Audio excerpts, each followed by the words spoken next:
The federal government is set to launch the Nigerian Education Loan Fund to make the Students' Loan Scheme functional. The Executive Secretary of the Student Loan Board, Akintunde Sawyer, stated this while briefing State House correspondents after meeting with President Bola Tinubu. The legislation provides for establishment of the Nigerian Education Loan Fund, which will have the power to administer, supervise, coordinate and monitor management of student loans in Nigeria. The loan is expected to be sourced from the education tax. Great opportunity for that applicant, and they are the ones at the center of all of this. This act, effectively the intention behind it is to ensure that the reason for not being able to go on and further your education at a tertiary level is not for the lack of finance. This act, this law seeks to bridge the gap between desire to study and capacity to go further.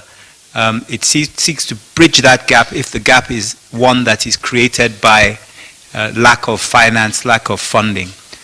This intervention will affect the lives of many Nigerian youth, because that's usually the bracket that want to further their education. It will impact the lives of many Nigerian families, because the onus to pay for education tends to fall on parents or on families.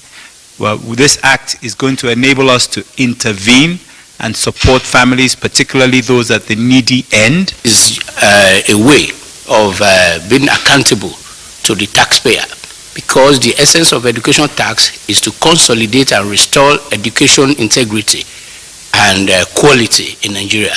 And in fulfilling that part of the heart, so that is why Education Tax Fund is one of the sources of funding by God's grace that we use actually to prepare and execute this laudable program.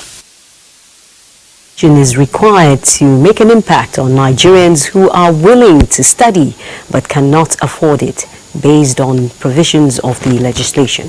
The fund is also expected to receive and screen applications for student loans.